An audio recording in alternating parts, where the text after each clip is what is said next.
Welcome back to another episode of Men on Trek, episode 9, Bread and Circuses, season 2, episode 25, originally aired on March 15th, 1968, simulcast on Empire TV.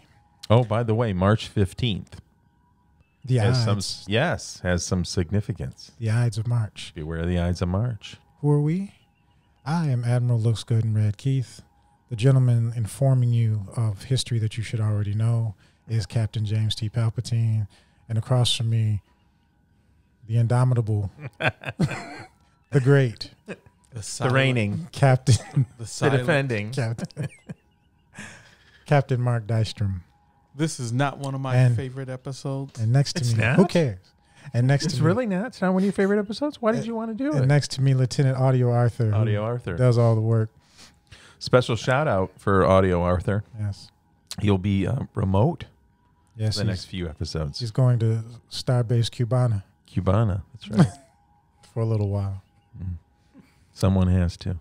Yeah. It's not one of your favorite episodes? No, it's not. It's just an episode I think is very important to the characters and the lore. All right. So this is like exposition for you. This is exposition for me. Gotcha. Yeah. Overall, as an episode, It's in my top 15. I think it's in my top 26 up to this point in season 2. It's it's a Star Trek episode. It's a Star Trek episode. And thereby is not completely bad, but it doesn't chart for me. Although I did appreciate some things about it this go around that I had not known, that I did not notice when I was, 12. But yeah, If we organize these, this would be in the Captain series. Do you agree? It is, absolutely. Absolutely. That's why. and that's why it's important. That's why it's important. Like Yeah. I said, it's not my top 10, but it is a great episode for the lore of Star Trek. Do you remember the Encyclopedia Britannicas? Yes. So I finally got one after when I was a kid. I always wanted one, but we had Funk and Wagnalls, which you got from AMP. Yeah, the cheap ones. Yeah, the cheap ones. But they have the A through Z, but then they have like compendiums. Yes. And if we look at the Trek episodes as A through Z, this would be a compendium of Captain's Yes. episodes. This, Omega Glory, Balance of Terror. Balance of Terror. Probably not the immunity factor. My goodness. My episode names are escaping me. It doesn't matter. Let's move on. It's a captain's episode. Captain's episode. There's a couple of them. We Couple of can't. Admiral Brainlock. Court Martial. Court Court Martial. martial. Court Martial is one of Definitely. them. We Most did definitely. that. We did Court Martial. Yes, we did. Here Court on Martial. Track. But this episode really gets into the theme that we've hit a lot about what it takes to be a starship captain and how easy it is to not make the grade. Yeah, for me, that's one of the things that jumped out at me when rewatching it for this. This episode is kind of, what you get when a guy is not up to snuff. Yeah. When somebody's not capable. Well, you see a lot of that. Omega Glory's, he was up to snuff, but he had a break. Yeah. Doomsday Machine, he had a break. Well, that's why I differentiate. This isn't a person who made the grade that had a break. Right. This is someone who is inadequate. Yeah. Well, you could think about it as in like, it's probably good that that Starfleet does what they do. Yes. Because it takes a lot for these guys to finally break, but when they do, the consequences are severe. Consequences are severe. So let's go ahead and get into the episode. Admiral Richard looks good in red. Do I? Yeah. Thank you. So we find our heroes. No, the Enterprise is moving into a sector looking for the SS Beagle. I don't think they're looking for it. They just come across the debris. Looking for is probably the wrong word. They move into an area where the SS Beagle was last heard from, and they come across the debris, and that leads them to a planet, Planet 4 in System 892. And the trail leads there, and they believe there could be survivors on the planet based on some television and radio waves that they pick up. Well, before we get there, let's just look at the SS Beagle's been lost for 6 years. And somebody's So just there's getting around 6 to years before somebody comes around looking for you. The SS Beagle was a survey ship going around surveying systems and planets, and they've been lost for 6 years before the Federation deems to send somebody out there. No, to your point, they're not even looking for them. They just happen to be in the neighborhood, and it's, So you're out there, you're on your own. All you fantasy people that want to be on starships. yeah. You get lost, you get into trouble, you are SOL. If your name appears on a list saying missing, overdue, that's about all you're getting. Well, there could be a backstory that we're not considering here. Like the Beagle wasn't destroyed, we find out, and later on in the episode we know that they end up beaming down. Maybe somebody got a message back to Starfleet, and they're kind of defecting, and Starfleet just said, no, that's not what it says in the beginning of the episode, because they find the debris. Spock scans the debris and finds no bodies. Right. So Kirk immediately goes to, they must have all gotten off the ship. Now, they tracked the debris and said, well, like ocean-going vessels, how far has the debris drifted in the last 6 years? And they tracked that back to a planet. I'm just saying I could have been the last guy beaming down. And before I beamed down, I contacted Starfleet and said, "Oh, you could have. We're all going down to this planet. We're done. Well, but see you later." You could have, but that's not the information the Enterprise has. We find out that wasn't the case later on. Right.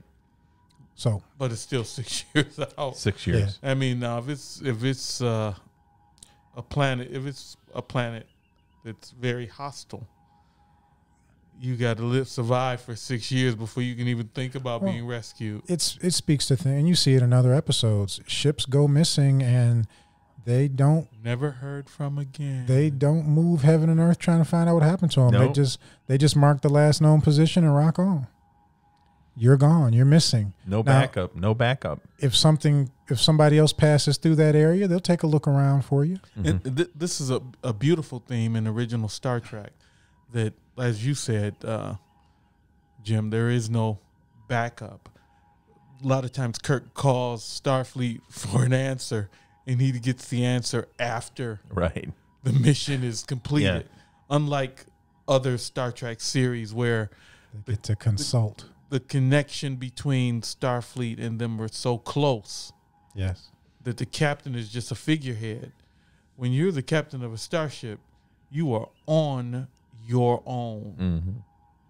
And when we get into it, we'll find certain aspects out about this episode when it starts to be revealed to us, as it will be. Yeah. So we'll so they trace the wreckage to a particular planet number 4 in the system. They scan it and find that there is a civilization there that they have found to be below the technology level where they can introduce themselves, approximate 20th century technology level. They beam down in a discrete place, I should say, and they're contemplating what they're going to find in the civilization when they are interrupted. You missed the opening where Uhura picks up the radio frequencies. Mm-hmm. The television, as Spock calls it. Yes. Oh, yeah. And they watch the gladiatorial games. Yes. And the last of the barbarians, William T. Harrison, gets ran through, or actually gets stabbed. Yes. And then Spock makes a comment to Kirk that Harrison was the flight officer for the SS Beagle. Right. Which was a survey ship. Then a couple of questions are asked by Kirk. And also you have a flash of, seeing Harrison is what clues them to the crew being on the planet. Right. And it was, what is his name? God, I can't remember the captain's name. Merrick. It was Captain Merrick, who was the captain of the Beagle, and he was in the academy and had a psych eval, I guess, and failed it. Well, not his psych eval, his psychosimulator test. What's the difference? Well, the psychosimulator test, they don't elaborate, but apparently It's about decision making. it's about decision making and rather or not you hesitate under pressure. And he displayed hesitation and subsequently sidelined his career. 5 years in one evaluation. One test.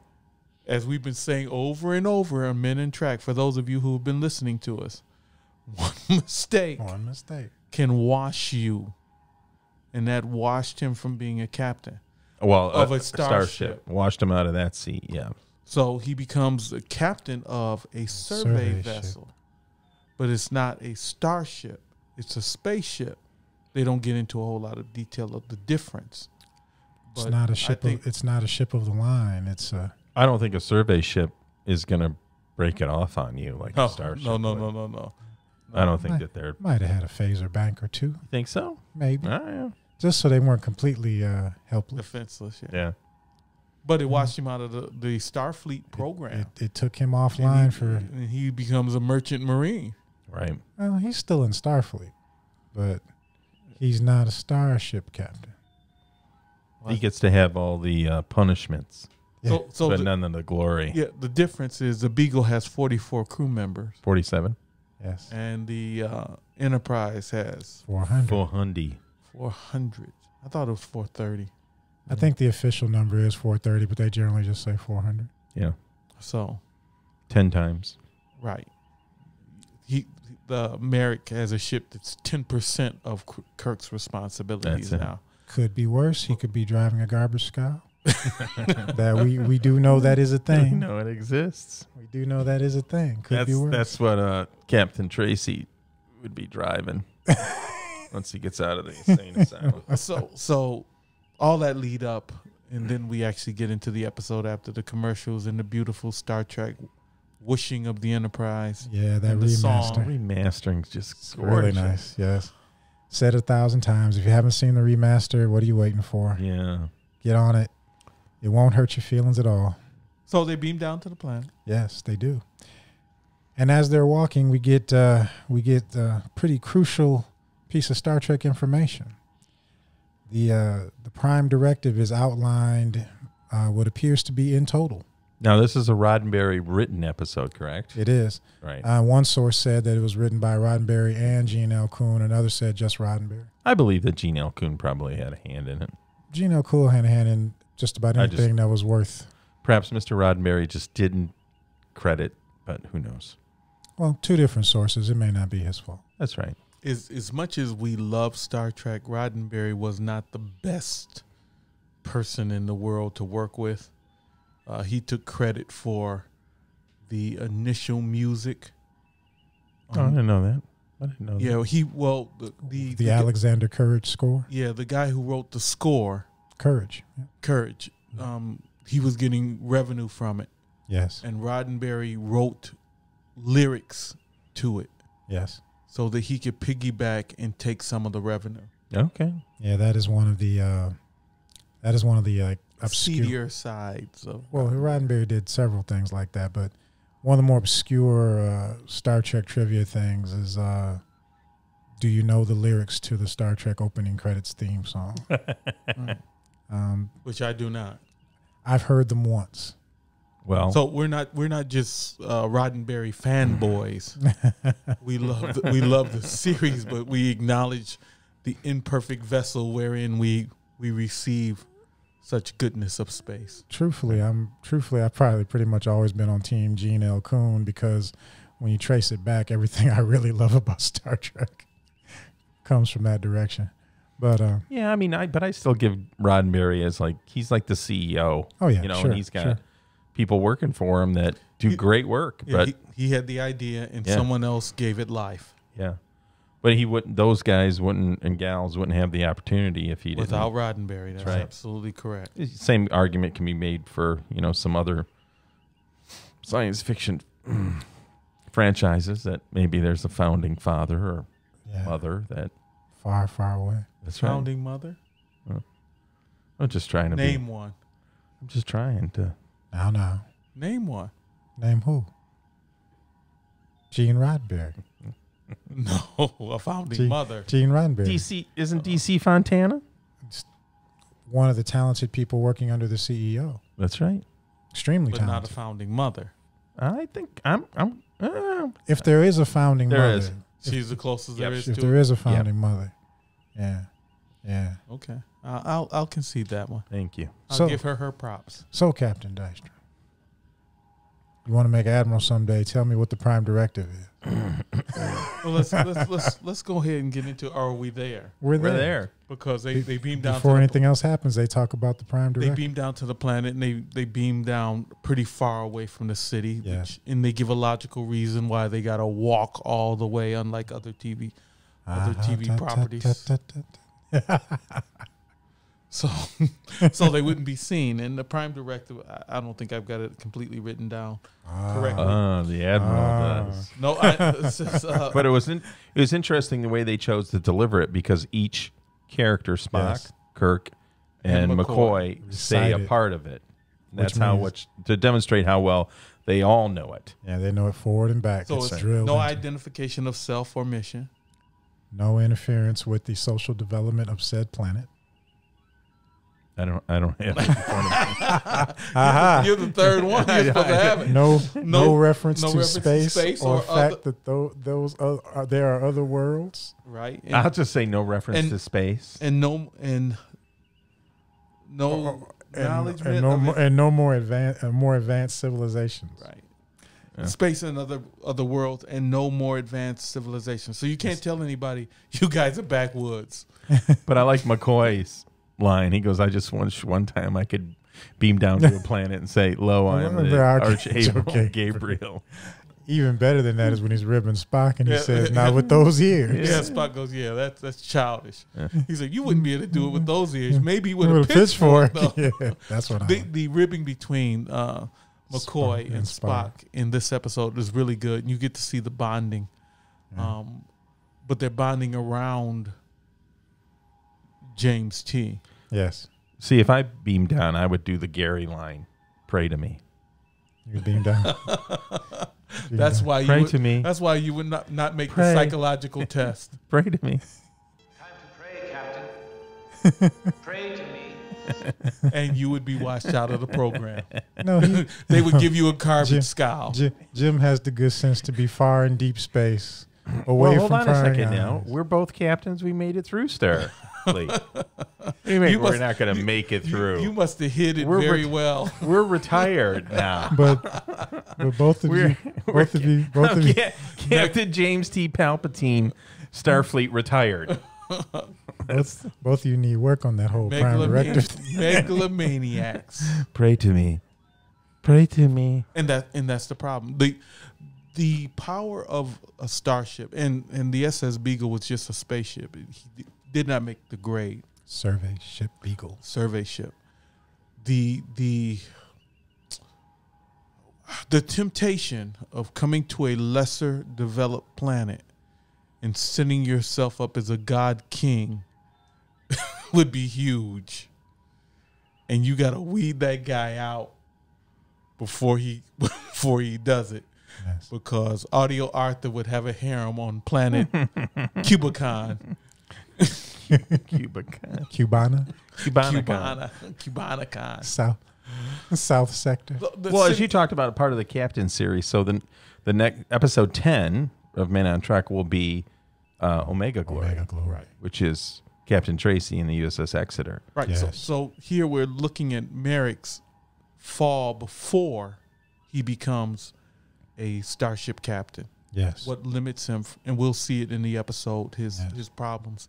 I And, like Merrick better than Tracy, though, because there is redemption. Mm. Yeah, that's true. When Tracy's put to it, he starts lying a storm up, and he's kill him now. Tracy's defending his position. Well, Kill his servant. Kill him. This isn't. Well, let's This isn't a leave man let's boy. leave Tracy out until we get to his Yeah. episode. We'll apprehend Captain Tracy next time. So they're talking about the Prime Directive, And they're then walking along. and they're walking along, and then they're caught by slaves. No, wait. A shot rings out. Shot rings out. They freeze. A good old fashioned bullet in the ground. Yes.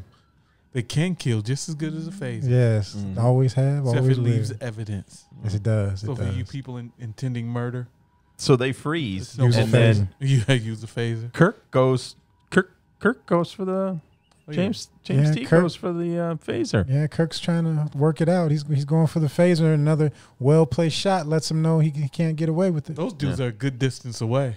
Yeah. Yeah. They're a good distance away.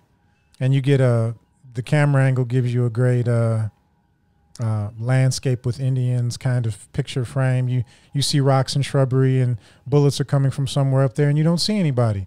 And then 6 guys come out of the woodwork. With long rifles. Four Four guys guys. come out.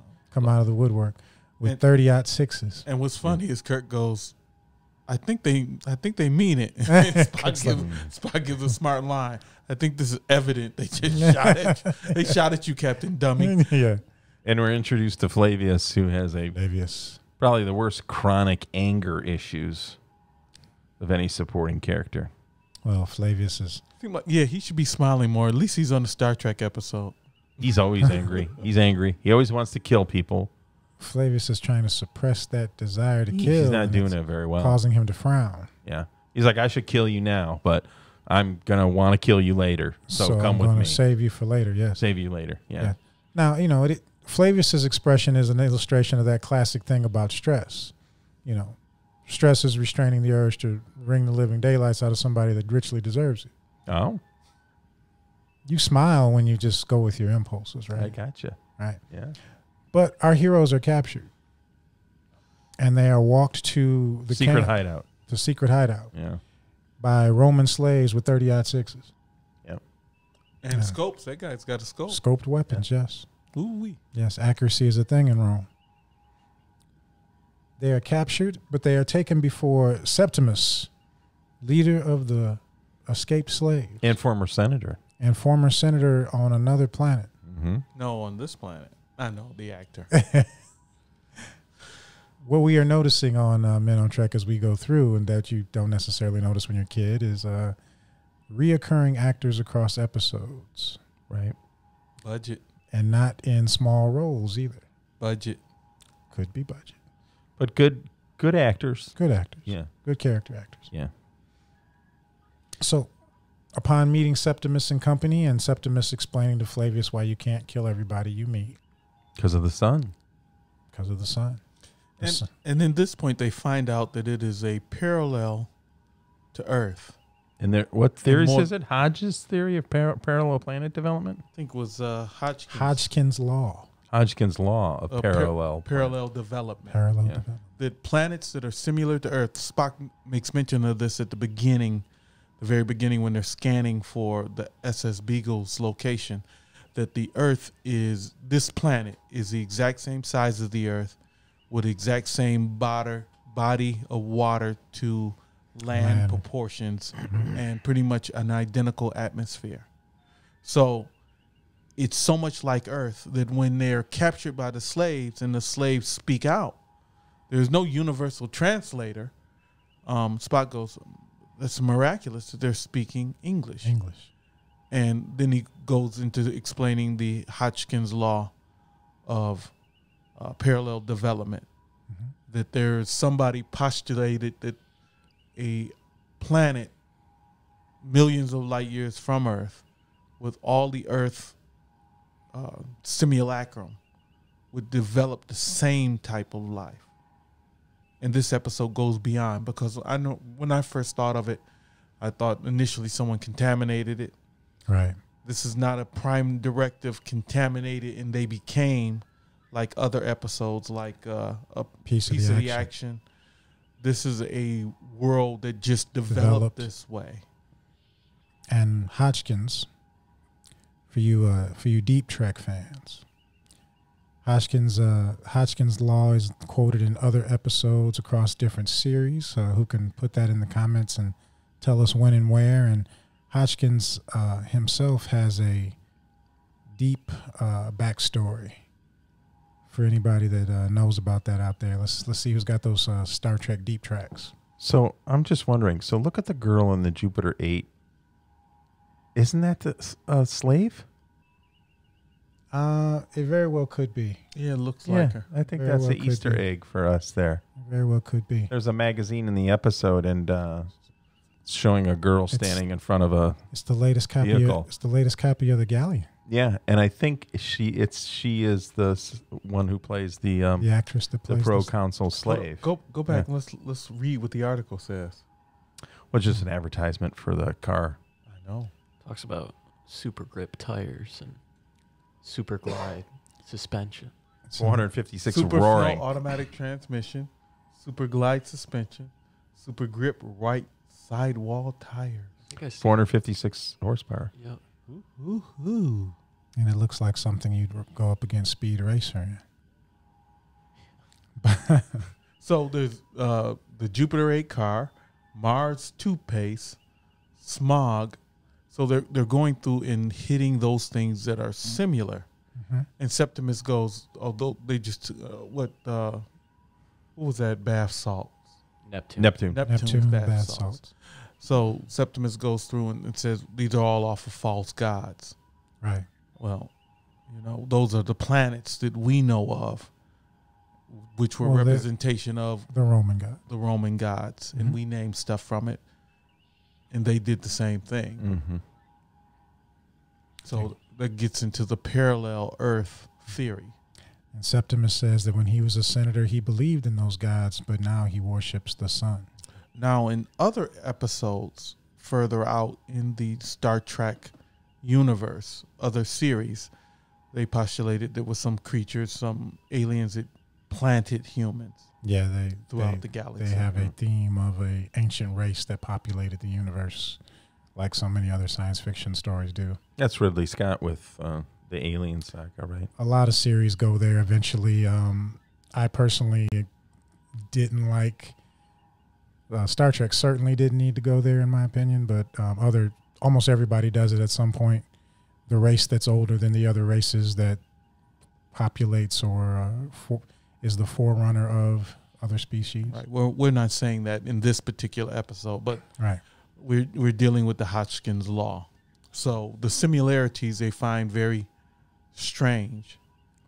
And McCoy, I don't know when he points it out about the illogic aspect of them worshiping the sun when Rome did not have sun Yeah, it's close. worshipers. It's almost Sorry. it's when they go to talk about whether or not they should help them. Yeah.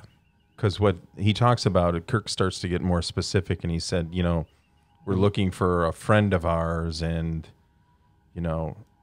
I think he mentions the name. He goes, He says Captain Merrick.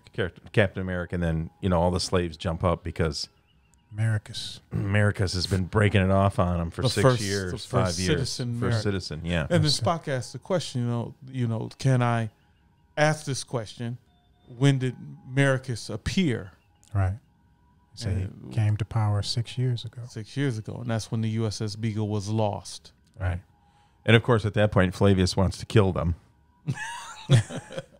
Flavius, he's a constant to his character. Flavius is one-dimensional. Flavius. I want to kill you, But and then I want to kill you. But Flavius explains. He says, if you're friends with the first citizen, you're Right. certainly no friend of mine. That's a great reason to kill somebody, though, right? It If you're is. friends with somebody, It is. that's understandable. Yeah, It is. especially seeing how I'm gonna be taken back to the slave pen. Right. Me or you? Yeah. Right.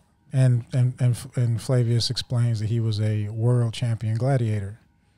Well, not yet. Oh. Not yet. First they asked Septimus to help him, and then Septimus says, "I got to talk to the crew." We missed a point, and it was very good before they entered into the conversation with the slaves, when they were questioning whether or not Kirk and the guys are who they say they are. Kirk takes out The communicator. Communicator. and says, ask Scotty to scan the area and tell them how many people there are. And they gave down to the number 12. beyond the 3 landing party. And then Septimus says to Flavius, if you can prove that the Empire has device like that, then you can kill them. Right. Yes. If you believe the Empire has That's a right. device like this, then you can. It's kill them. amazing, though, even how their own people have to react and communicate with Flavius. Everything's about Kill, no kill. that's right, kill, no kill. If you can pass me the salt, Flavius, But you can kill somebody today. He's a gladiator. That's what He's did. supposed to be an ex-gladiator. Turn it He's on. an ex-gladiator trying to It's overcome. the whole Rambo thing. You never turn it off. Old He's trying habits to die hard. overcome. The belief in the sun, he's trying to overcome. There are no friendly civilians to Flavius. No. No. Well, none are wearing uniforms. That's another thing. He says, "You wearing uniforms? Those new Praetorian Guard uniforms? That's right. I might have to shoot I'm you." gonna have to shoot you. You're scared? Arthur, don't get a girlfriend and walk side by side wearing the same type of clothing. Might be a uniform. Yeah. Okay.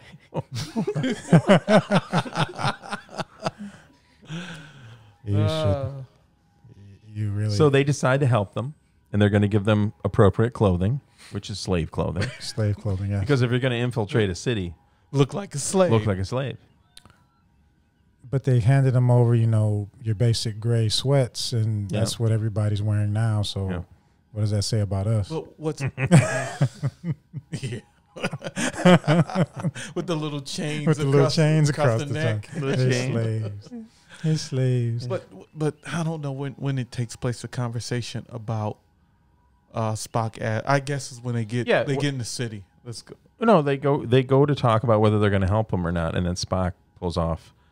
They pull off to the side, and that's where McCoy says, it's illogical that they would follow everything Right. except worshiping The sun. the sun. So I think it was there, but Yeah, it's there. It's there.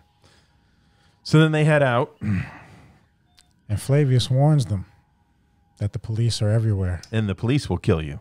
Yes. So you better kill the police Yes. when you see them.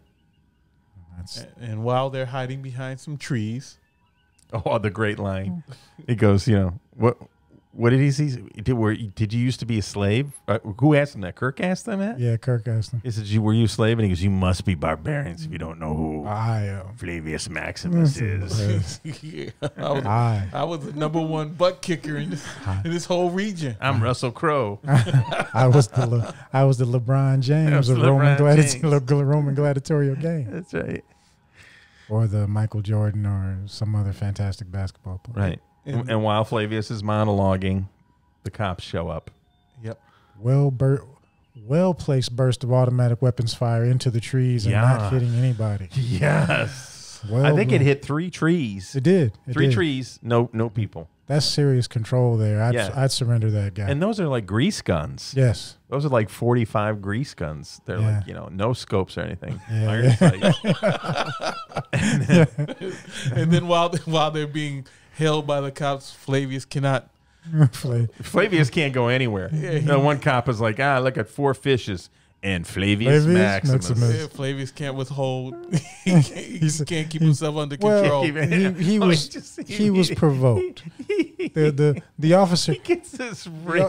the officer it said- just charges a guy The officer- who's got a gun pointed right at him, man. the officer says, "I'm looking forward to seeing you in the arena again." This does not bode well for Flavius making it into the episode. Flavius runs chest first into an automatic weapon. Can we say that he's a red shirt of the episode? No.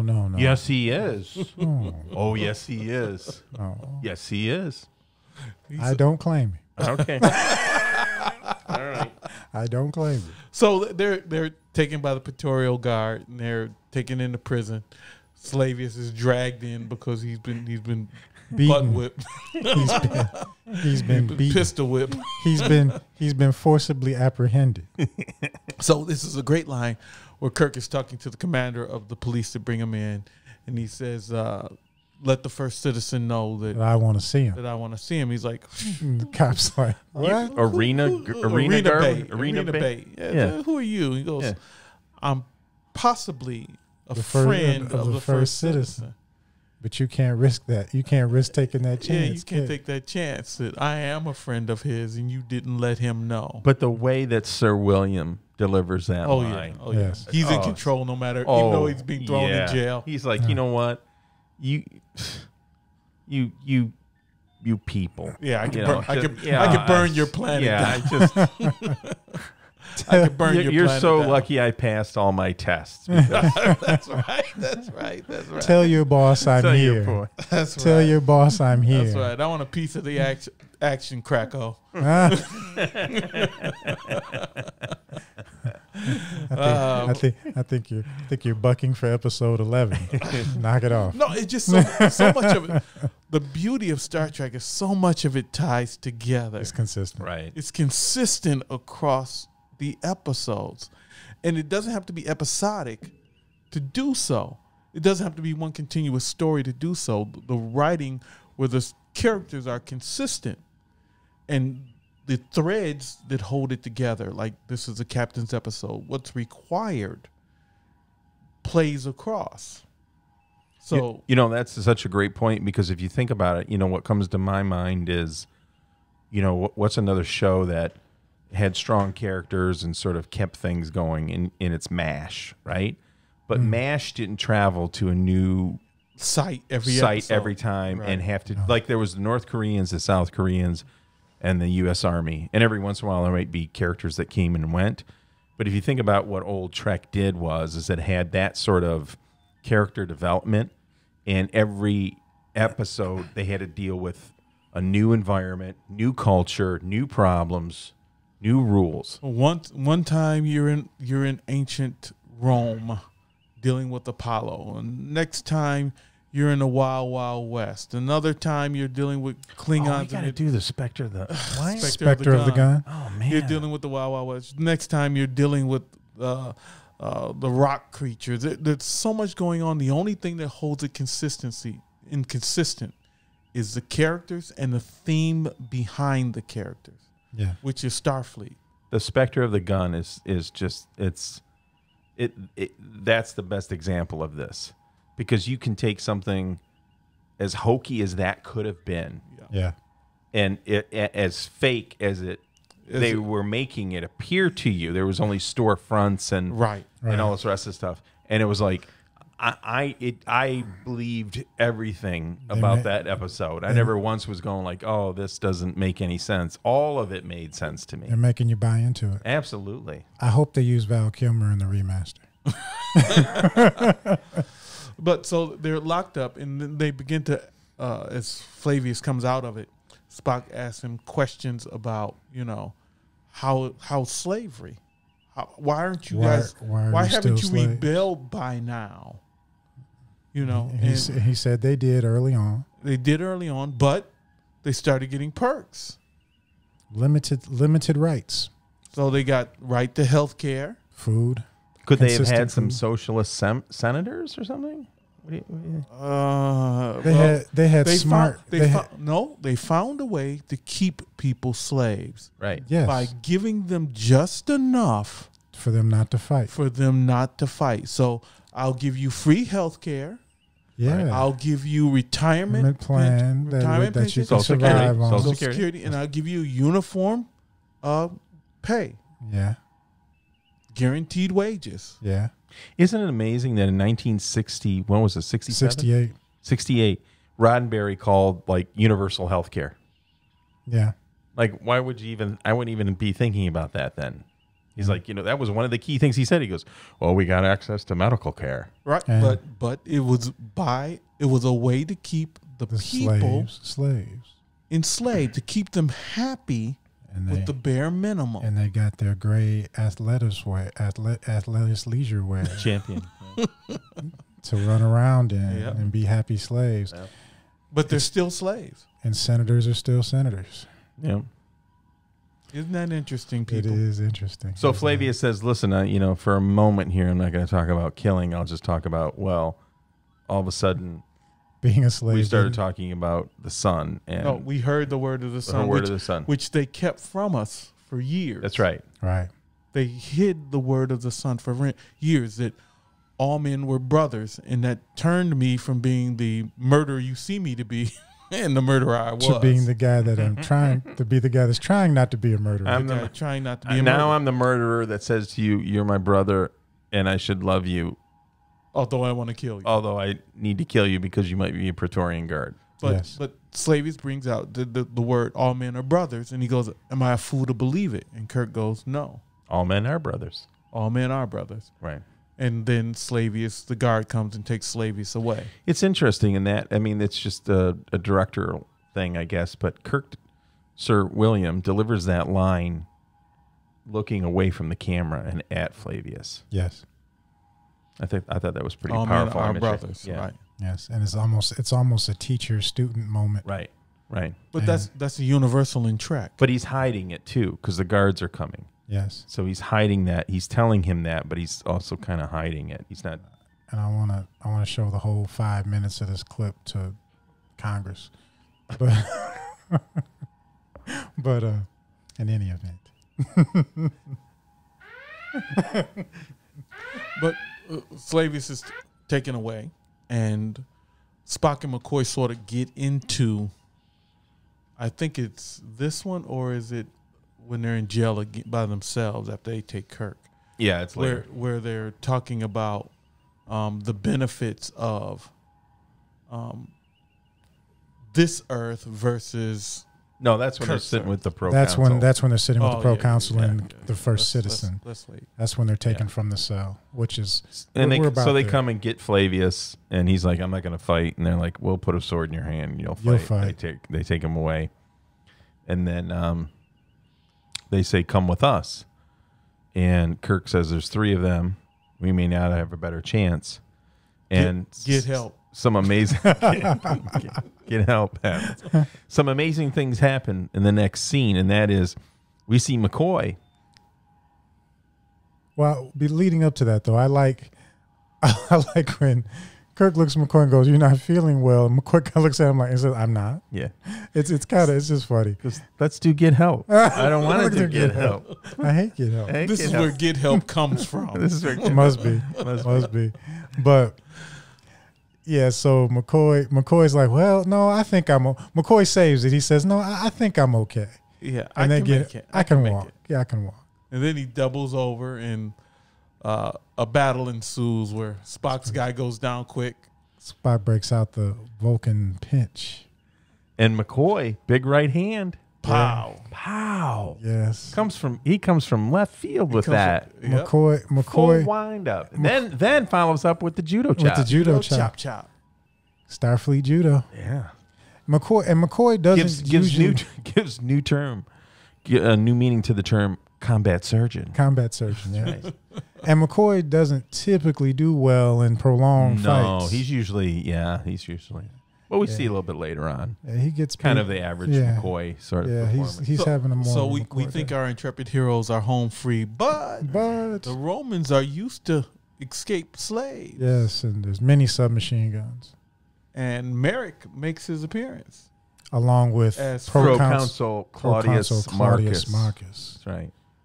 First citizen Who Merrick has and appeared in proconsul. other episodes playing slimy individuals. I do not like this dude. I wanted them to come back and do most Most grievous harm to him? grievous harm to him. Well, one thing that jumped in my mind, I'm sure he's in other episodes, but he's a bartender on the Starbase in Court Martial.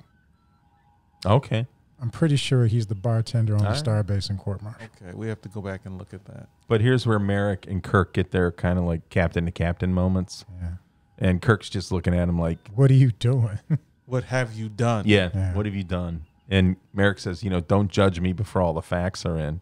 And Kirk looks at him like, No, I'm pretty much judging you now. yeah, first, A, don't tell me Yeah. what to think. Failure That's boy. A. Failure boy. Failure boy. That's A, don't tell me what to think. And number 2, take a step back. Yes. Because these submachine guns won't stop me from putting these hands on you. Oh, yeah. Kirk will communicate, beam me up, and they're riddling him with bullets, and he'd have his hands around Merrick's neck. Yeah. I'll get you out of here. And Merrick's character is almost immediately apparent. He's supposedly the first citizen. He's supposedly the guy in charge, and he's clearly If you not. think about it, if you were a Merrick and you went off the farm, and for 6 years you've been doing what you've been doing, the last guy I want to see show up is Jim Kirk. Jim Kirk, yeah. Mr. Starfleet. Oh yeah, Well- he's the last guy I want to show Well, up. Captain Tracy can show up. Give you a whole list of them. Well, if Captain Tracy shows up, Tracy's taking over. there's a new emperor. Yeah, There's a new emperor, this is my and you're dead. This is my problem. Merrick allowed himself to become a man of a lesser society than the society he came from. Yeah. I disagree with you slightly. Oh, I think he's the lesser guy from the get go, and he's just being manipulated. Yeah, but he comes from a higher grade society. Only He's technologically, he's not a superior man. ooh. Yeah, okay. He's not a superior man. All right, I give you that one. Yeah. Give it to Admiral me. Red Shirt. Give it to me, It's not a mic drop, but I'll give you because that. Merrick is a sniveling little jerk. Yes, he is. But Well. oh, you're going to defend Merrick? All I'm gonna say is Captain, You're defending Palpatine. Merrick. Captain When the Palpatine steps time- up to the plate. when the time came, he did a man's job. Yeah, after his whole crew was dead. I give him don't. any I don't points for disagree that. Well. I don't disagree that. He could have Let's went not out go like there a, yet. he could have went out. He could have went out like a punk. No, we already know that pretty much because at the very beginning of the episode, it said the last of the barbarians. So we assume, other than those that play ball, All right. all the rest of them are dead. Yeah. Right. This dude sold out his own crew for his own skin. Well, yeah, but let's get into that. Yeah. Well, we're there now. They go to the pro council's chambers. They go to dinner with the pro council. with the pro council, and Captain Dystrom, they say the lamb is excellent, Oh yeah. and I know that's one of your favorites. Oh yeah. Oh really? I didn't know. Oh that. yeah. Love lamb. Do you really? Oh yeah. I think you made a lot of friends with that. Oh yeah. Love lamb. If you got a great, We've never had lamb together. No, we haven't. it's a Where do re- you get this lamb that you love so Well, much? I was at a if they're fancy not restaurant if they're in not Detroit. if they're not paying us and if they're not we paying had us lamb. ad dollars, he can't tell you. Fancy restaurant in Detroit, and we had lamb. Really? Yeah. Now Alicia cooks lamb for me every once in a while. Wow. Yeah. Good for you, man. Love lamb. Do with the red sauce and the white rice. Love lamb. Is that what you do it that way? No. No? Not generally. Okay. Because Cook- usually Greek restaurants will serve it that way. Cooking with MOT. Post your lamb so lamb this is recipe. not- we'll this have, is not about my- we'll have some lamb before All right. one of the episodes. It's not about my dietary habits, but It's interesting. It is They're now. there. It is now. You're they're exposed. there with the pro council. They And are the there pro with council is offering him lamb by a beautiful woman, and the lamb is excellent. and the lamb is excellent. Well, first he says, "Oh, you're Vulcan," because I wish I had 50 of you for the arena. Yeah, no, Yeah. he doesn't. No, he wants that Vulcan level carnage. Yeah, but the Vulcan level carnage will take over.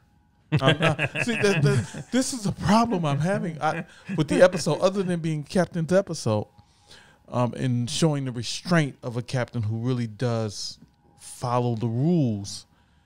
If I'm there and I'm not following the rules, you're not staying in charge. Right. I'm killing you at the first Right. opportunity, Right. Well, and I'm The taking over. The Well, prime the- directive is over Right, at this point. I'm taking over. the statement, in the context though, the statement that Claudius is making is the statement of an ignorant individual. He doesn't understand what he's saying. He doesn't. He thinks he could get Vulcans on the planet and in the arena same as he does any other slave. He doesn't know. He doesn't know what he's actually Well, saying. that's the point I'm making. Yeah. That you really don't. Dude, you don't know what you're asking for. But it fits with the character in that context. He only knows what Merrick has told him, Right. That is true. and he doesn't have an understanding. He thinks he knows. This is one thing I dislike about this character so much. He He thinks thinks he he knows. He thinks he's smart, but he's so ignorant to too many things. But there's a reason for that, and I go back to my main beef with the episode. It's Merrick.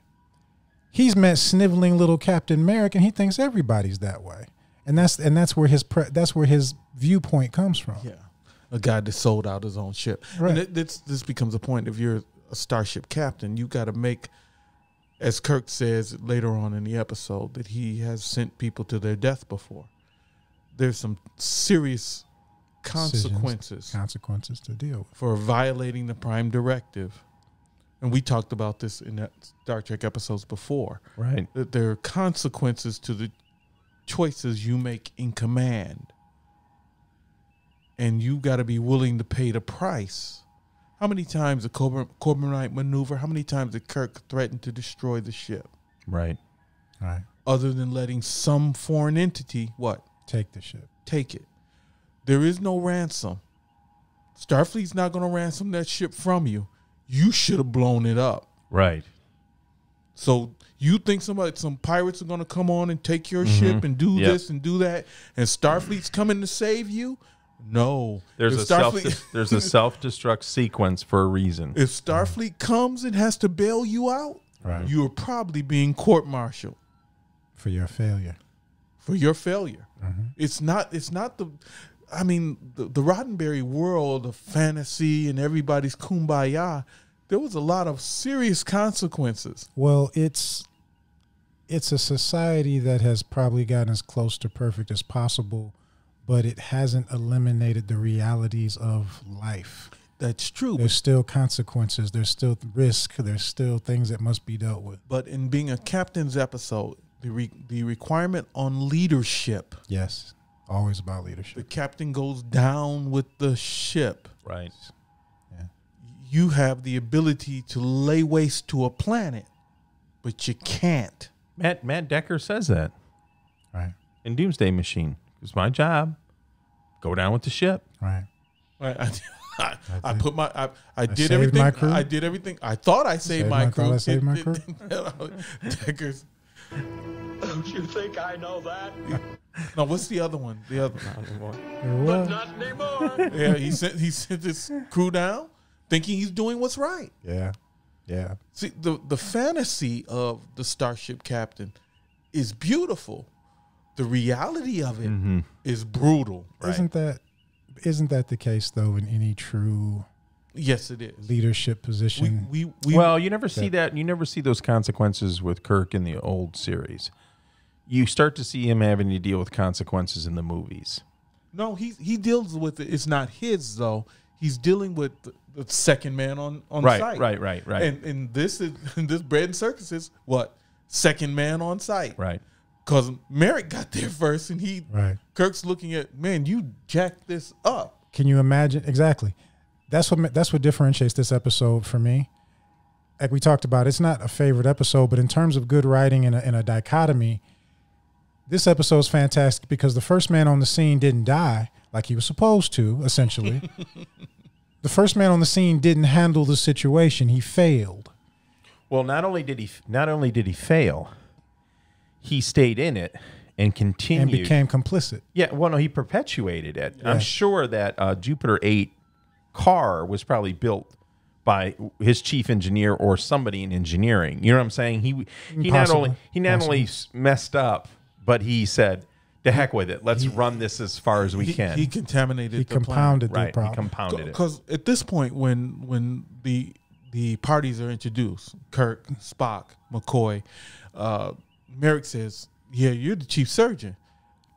If we set you loose in the hospitals, it would be nice if we could set you loose in our hospital. Our medical abilities would go up exponentially. Meaning they won't, but it would. Would have been nice. It's a nice idea. Well, I think he also knows that there's no way that McCoy would do it. I think he's saying it would be nice if we could, but you won't do it. You won't play Not ball. that we're not. We wouldn't want to do it. He won't play along with it because he's a surgeon on a starship. And the line is coming up where Merrick lets Claudius know, "Hey, I was a captain, but he's a starship Oh yeah, captain." that's what the whole episode's about. But when the way he says it, it feeds back into what you just said about McCoy. Merrick knows off the top, this captain, this crew is different. Claudius, you won't get away with what you got away with when I showed up. And what I was getting at when we at the top of this thought was, if Kirk's the first man on the scene and he beams down and Claudius is like, "Hey, this is a short sequence of events. This is not playing out the way it did for Merrick." No, the Enterprise would never beam down. I think with Merrick though, and he starts to talk about it. He goes, first a search party's going to come, then a rescue party. I don't think Merrick laid down initially. I think he probably got captured. He got into a position, and then some of his men showed up, and then they killed his men in front of him. Yes. And then another party showed up, and then they killed those men. They allude to it. Yeah, and he finally said, "Look, you know what? Okay, fine. Let me talk to my crew. You want?" He sold his crew out for his own skin. Right. Because his crew's still on the ship. And There's no way around that. And some of the crew went along with There's it. no way around that. Yeah. He sold his crew out. Right. Kirk would have died first. Right. But, it could have been that he talked to his officers agreed. Some of his men resisted. Those are the ones they beamed down for the arena. Well, what we did not tell the audience on Men in Track is in the episode, Merrick, I think at this point, tells them the story because Kirk asked him. They had asteroid damage. Mm-hmm. They came to the planet looking for materials for repairs. Looking for the materials to repair the ship, to continue on in their mission. I think he said iridium. Did you say iridium? Yeah. Mm-hmm. And then he got captured, and it snowballed from there. Yeah. So the ship was already damaged. The ship just couldn't leave. Right. And it was a snowball effect. That's completely separate from Kirk's problem. Kirk is captured, but this ship's not damaged. No. They can leave, do whatever they want to. Right. The question is, are you going to sell out your crew for your own skin, or are you going to go down as the captain and be listed as lost, Right. He's not going to compromise. Are you going to compromise or not? Right. And this is where the psych test Merrick failed. He didn't have the character qualities to be a starship captain. Right. As I said, this is the captain's episode. Right. Do you have it? And Merrick does not have it. And Merrick does not have it. None of it. And I think the beauty in the writing is that it allows you to, each one of us can come up with our own backstory of how that happened. I could be thinking, well, that the crew was up there, the ship was so badly damaged, the orbit was starting to deteriorate, they were going to have to beam down anyways, and they all beamed down. And the ship broke apart. You can do whatever you want to get to wherever you need to be with it. That's a possibility. Yeah. But that's great writing. That's a very good possibility. It's great writing. They don't lay it out to you. They don't. And this would be a flashback scene nowadays, and you would see Merrick walking through the ship and with smoke and damage and people trying to justify why or what happened to the audience. But what I love about this is that conversation elevates Kirk, Spock, and McCoy. They're on another level. To another level without giving some false story of some great deed they've done. Right. You get to see that they're on another level by somebody else's mistakes and misfortune. Right. It's that line of debarkation. Starship crew and everybody else. So during the course of this conversation, the pro counsel, he's got this arrogant, I got my own captain, and I know your prime directive, and I know this, and I know that. And Merrick jumps in. And that's what I was getting at earlier. Merrick jumps in and says, hold on. I had a spaceship. Right. I was a spaceship captain. Right. This is a starship captain. I tried for that job and failed. And did not get it. And failed. Right. These are not your average guys. He's warning Claudius, you can't play him like you did me. It's not going to go like you think. And Claudius isn't really hearing it. He's arrogant. Yeah. Right. Well, he thinks he's seen the breed and he knows how to run it. Right. He hasn't been wrong. His culture hasn't been wrong for 2,000 years. What's going to make him change it in the afternoon? It's not going to happen. Nothing. Not a thing. And that's the thing. I don't think even as a kid when I saw it, I never entertained the idea that Kirk would do anything but what he did. Yeah. So there was no real tension from that point. The tension, I think, for me was, what's Merrick going to do? Like that was really the only tension for me in the episode. Merrick remained there for a reason.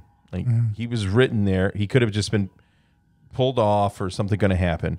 I knew Kirk was going to do what Kirk was going to do. But there is an interesting scene with Spock and McCoy coming up. Right. And we have that sort of like, they're really starting to build that relationship at another level. Right. Only took Well- 50 episodes.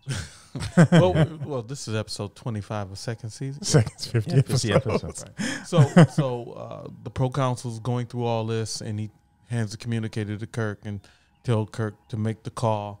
And And- Kirk's all set to get out of Dodge. Oh, and- yeah.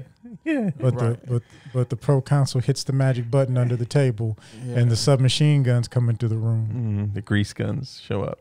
Yeah. So Kirk, The heater. he closes the conversation off with Scotty. And you then- Gives the code, condition no, green. That's Hold the up. second time. There's That's the more of a second time. conversation. Oh, really? Okay. You find out that communicators have call waiting. So he closes the communicator, and Scotty He says, says, "Hold on a line. second." You're right. And then he talks to the pro counsel and some more. And the pro counsel says, I'm going to kill your friends. yeah, I'm going to kill you Slowly. So be careful what you say. And Scotty Kirk opens the up. communicator again and says, Condition green. Call you back later. Condition green, call you back later. Which doesn't mean conditions are good. It No. means the exact opposite. All right. It means we're in trouble. But don't interfere. But don't interfere. Kirk's got.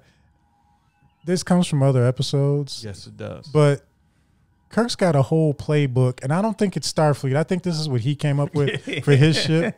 Kirk's got a whole playbook of, if I get on the communicator and I say X, this is what you Yeah, do. we're SOL. Yeah, Kirk's got Queens to Queens level 3. He's got code green. Kirk's got this whole laundry list of stuff. But it seems like the receiver is always Scotty. Yeah. Scotty's the one that gets the weird codes, Yes.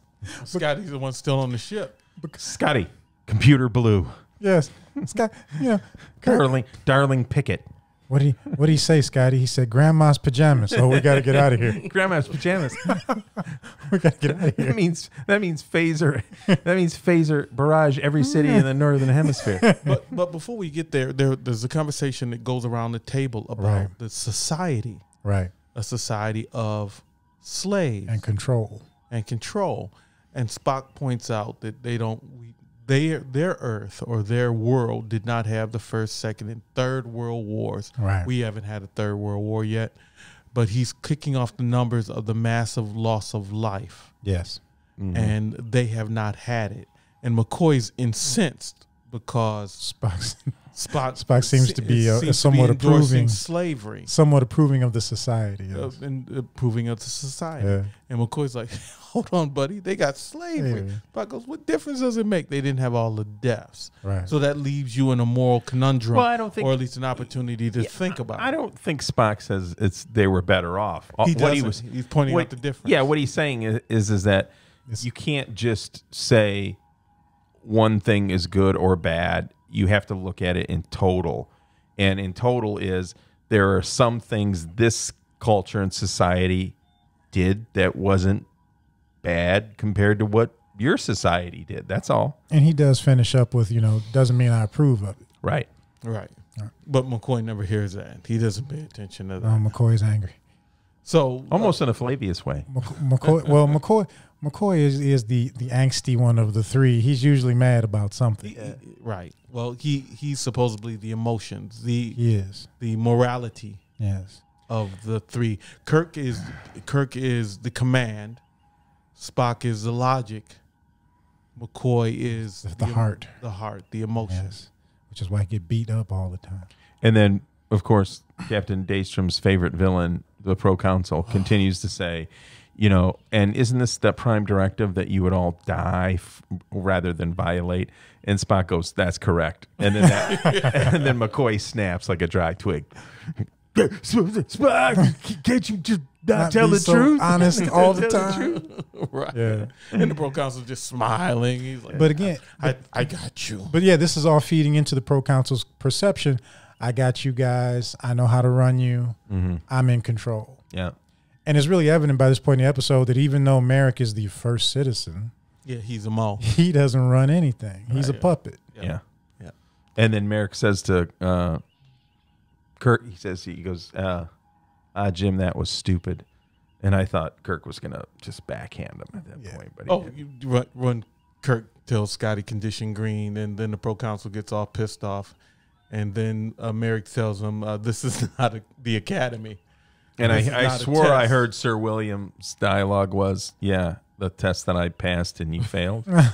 This is not Is a that test. the test that we're taking? You're going to the arena to die, and that's the difference. Right. That's the difference. That's the difference. Being willing to give your life for the cause of what? First thing, maintaining your ship. We did this in Arena when they were on the planet, and the Gorns were bombing the planet or attacking, and Right. and Kirk was like, Sulu, whatever it takes, Check save the ship. the ship. Don't worry about us. Oh. Save the Well, ship. no, wait But a we- second. but We we- forgot that one part where he says, No, this is in this is in the room in the conversation, but I just remember too when they start talking about worlds. yeah, which world do you prefer, Captain? Which world do you prefer, Captain Kirk? Oh yeah. And Kirk says, "My world is my vessel, my oath, and my crew." That's a T-shirt. That's a way to live. That's a way to live. That's the way. that is a good T-shirt. That is a way to live. Right next to mine, it's not my Spock. It's not my problem. not my These not my Spock, not my problem. these T-shirts becoming like, do androids dream of electric sheep, and do MOT T-shirts exist? I'm gonna get mine made. Merch. I already got RDO Arthur too. He's gonna have to make T-shirts. There's merch. Merch. Yeah. Not my Spock, not my problem. And my oath is, or my world is. My world is my. Wait a minute. My vessel, my oath, and my crew. That's Kirk. That's it. That's Kirk. He doesn't say Starfleet. Nope. He doesn't say the Federation. Nope. It's Kirk in a nutshell. It's all there.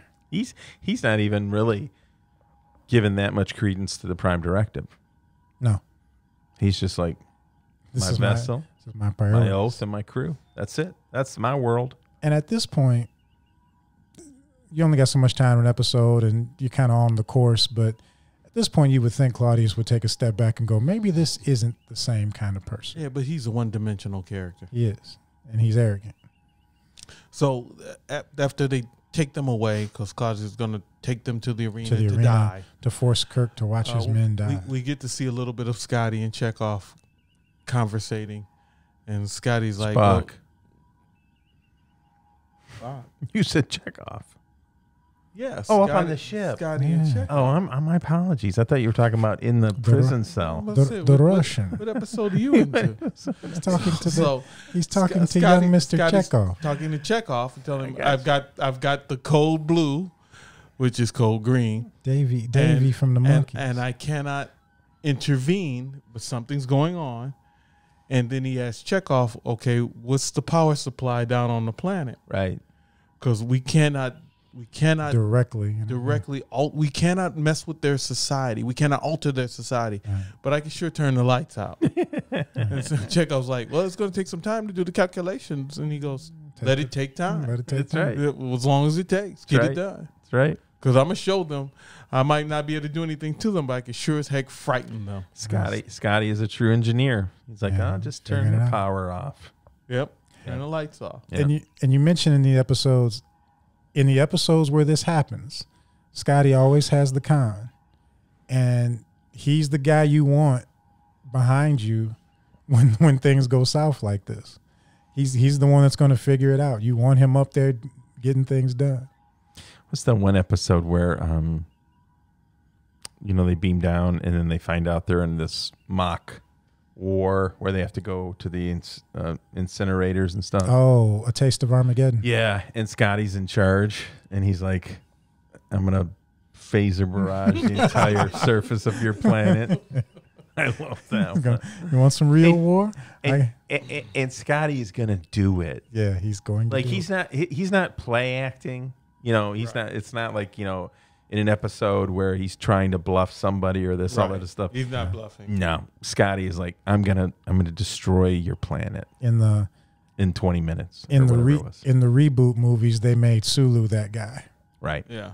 They gave Sulu that personality. But in the next episode, when they're brought to the arena, there's one thing I've been thinking about, and I never said anything about it. Desilu production. Yeah. The production itself of the Star Trek show It was originally Desilu. And I like what they did a lot. I really like the poses at the end of conversations or at the end of the episode. Right. I really like what they did, and the scene where they go to the gladiatorial rooms, which is a show production. Yeah, it's a television show, television soundstage. It just brought my mind to the Desilu production that was Star Trek is based on. This Star Trek was filmed production. By. What jumped out at me when we were watching the episode, again, stuff that kind of glazes over when you're a kid, you don't know better, but this episode is taking a shot at the industry. It's taking a shot at television. You know, it's about ratings. It's about the hype. It's about hype and what things look like, and a lot of stuff that happens behind the scenes. You know, they're telling the pro temp, "Hey, we're going to commercial, and then we're coming back live," and the pro temp's like, "Cool," or the pro council, I should say. Well, no, the pro council says something about television being primitive or something like that, and Kirk says something along the lines of like, it's kind of what it was for us, and maybe that's that a bit of bitterness in Roddenberry by the time, you know, because now he's talking about season 3 with Desilu, and I know that there were some issues about almost didn't happen. So he's taking some shots before he goes out. There's some shots fired in this episode for sure. Yeah. They're kind of turning the camera back on themselves in a way. Yeah. The way the sound stage is set up, all the things they do. The corny announcer. Yeah, the corny announcer, the whole deal. It's interesting. Yeah. Yeah, I thought that was interesting the way it was done. And here. And another little tidbit that goes across episodes. Clearly Starfleet Academy has sword training. Because there's a lot of episodes where guys find themselves holding a sword and they're good to go. You're going down to planets where there are limited technology. I'm just saying, Starfleet has something way beyond fencing. 6 or 7 episodes, these guys are like, "Oh, a sword? Not a problem." It's just not. Well, McCoy can't fight under any circumstance. Spock, there's weapons hanging up in his room. So. Well, yeah, Spock, but I mean everybody can just handle a sword. But I was thinking we could really go into left field with this one. I think that swords are pretty easy to use. What's hard is to make the fight look realistic and last long. Yeah. Most real sword fights are over in about 5 seconds. They're short. Yeah. You know, and it doesn't take, you know, a lot of skill. Right. just for those in the audience that don't know that Captain Palpatine and myself did a lot of sword fighting in our youth. Yes, they're quite dangerous. So medieval combat. So sword fighting is not as long and as drawn out. It shows up in this episode. Those battles are very quick, especially if a guy's really trying to clobber you. Right. And no, your admiral has not sword fought. You get the phaser if you face me in combat. Right. Well, another thing is to look at just for people is like if you watch a fencing match. Oh yeah, it's first person makes a mistake. It's 3 or 4 seconds before there's a touch. It doesn't go that 1 or 2. There's 2 to 3 exchanges. Yeah. And then someone stabbed. Yeah. Yeah. First. That's real. That's real. First person that makes a mistake. It's long. It's not here's even what that. I'll tell you. It's not even that. Two people with some minimal training with swords. That fight will last longer than a 1 point in a ping pong match. Right. Like a 1 point in a ping pong match at a championship level, that goes on for like 45 seconds, a minute sometimes. Sword fight is over by then. Right. You don't have to make a mistake. Just the guy has to be quicker. Yeah. The guy's quicker than you. Mm-hmm. He doesn't have to be more skilled than you. Just faster. Just faster. And you're done. Just the whole idea that, you know, the idea that people would be, you know, you're going to give up an armored leg for a head all day long. You swing for my leg, go ahead. I'm not swinging for your leg. I'm swinging for your head, you know. But anyways, don't. That'll be another episode. Never get in a knife fight with 2 captains in the dark. Who have Starfleet sword training? in the dark. Well, they did that in one of the movies, right? Everybody can handle a sword in Starfleet. That's what I'm saying. I need somebody with advanced combat skills. And Sulu lied and said advanced he had it. Fencing. but he had fencing. Yeah. And Sulu in the old series could fence. Yeah. Because when he lost his mind and was running down the hallway with a sword. With no shirt. No shirt. That was a bit disturbing for me as a child. I don't know why. So, this is a battle where the proconsul is going to try to test Kirk up to the very point of Break Kirk's will. break his will, and Flavius comes out again. Well, Spock and McCoy are wheeled McCoy out. and Flavius and Achilles. Flavius and Miscellaneous Gladiator #2. Yeah.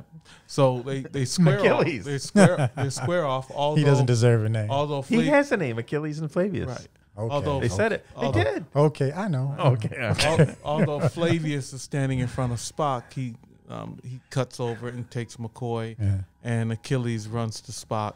And I'm thinking, dude, this Vulcan should chop you in half Yeah. too quick. If Spock had the lurpa. The lurpa. The Anwu. The Anwu. But it's a long drawn out. Graika. It's a long drawn out battle. And while they're doing this, the proconsul is trying to work Kirk. But to your point in the fight, the only reason the choreography in this fight is now ridiculous is for two things. It's good writing again.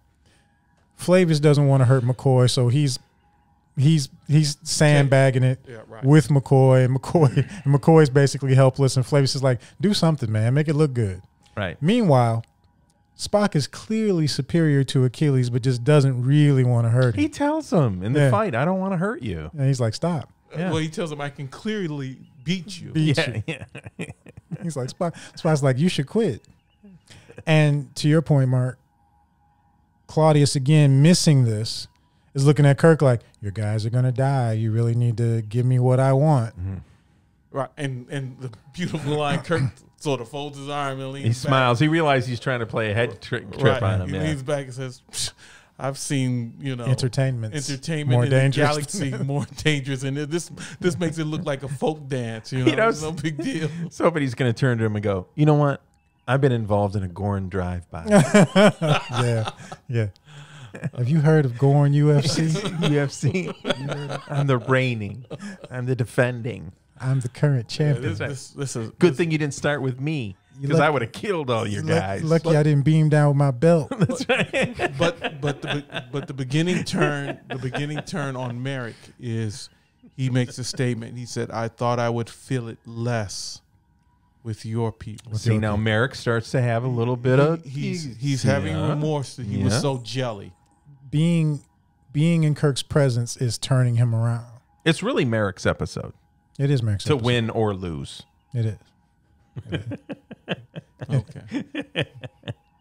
So far, he's lost it. Yeah. Wow. But who knows? Redemption. Who knows? So the fight's going on, and to you two gentlemen's point, it's lasting a long time for two reasons. Group A is sandbagging, and Group B, one person is just Is not trying to win. willing to seal the deal. Wait, isn't this where he tells him he's a starship captain? Or what is he? Was there something in there? Back and forth. Something Merrick said something. Yeah, this is where Merrick reminds him that he's a starship captain and there is a difference. Okay. This is where, because when Kirk tells Claudius, I've seen entertainment's more dangerous than this.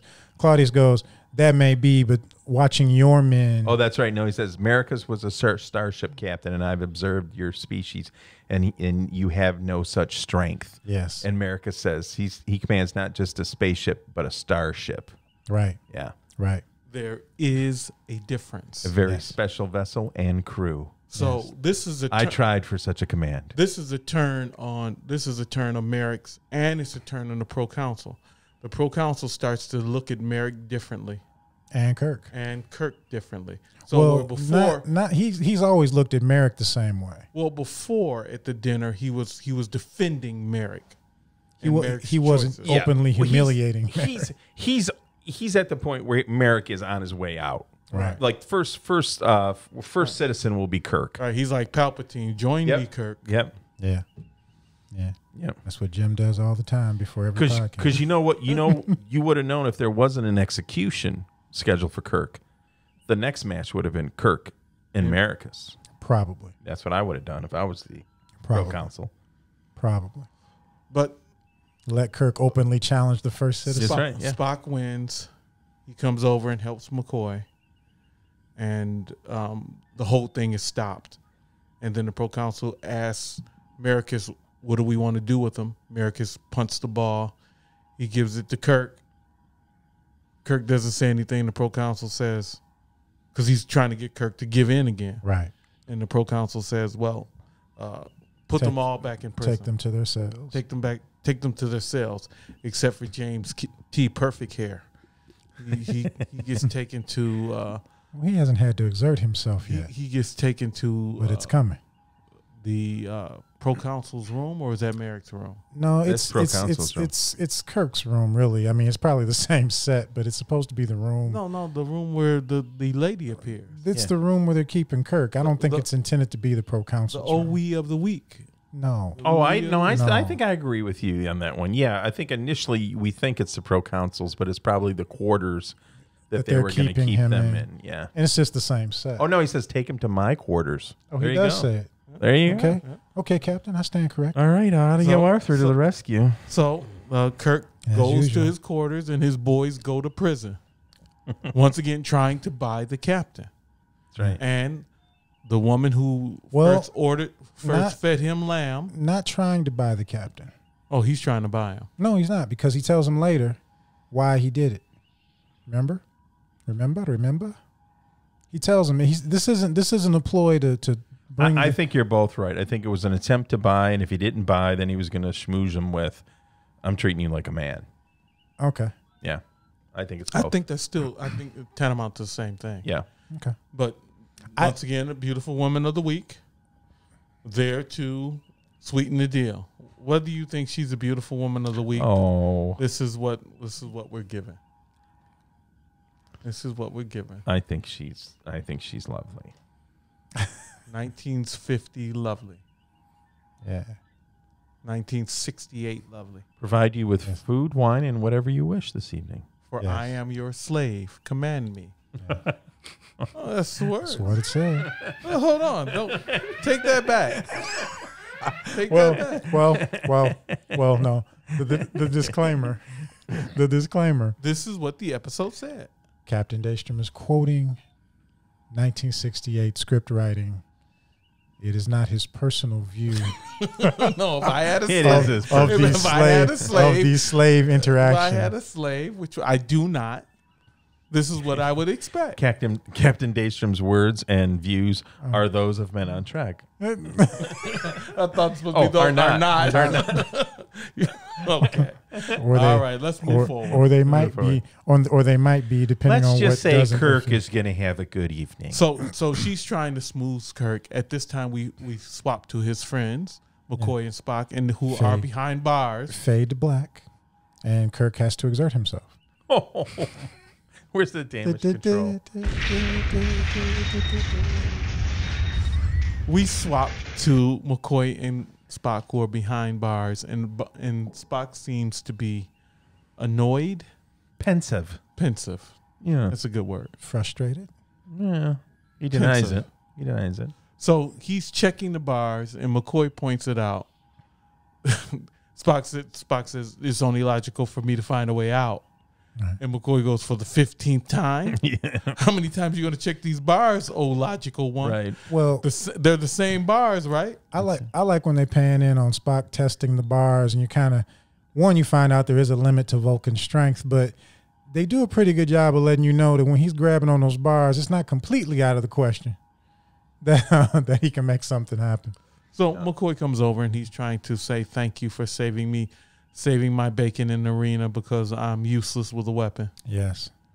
And Spock, as a Vulcan, and this is the things of human interaction we don't consider when someone says thank you, or they're being kind, or being what's the word I want?